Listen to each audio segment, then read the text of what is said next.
Жалпыұлттық аза тұту күні ақтөбеліктер қаза тапқандарды еске алып гүл шоқтарын қойды.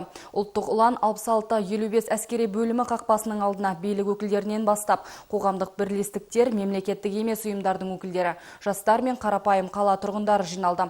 Бұл жерге ел тыныштығы үшін кеудесін оққа тосқан батырлардың суреттері қойылды.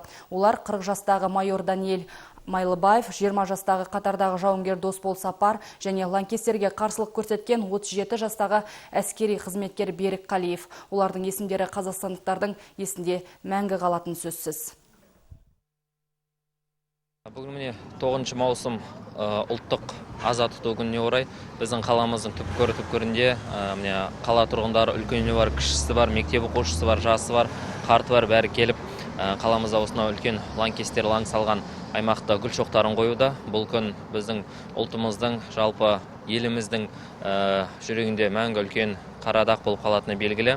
Бұл күнді ұмытпаймыз.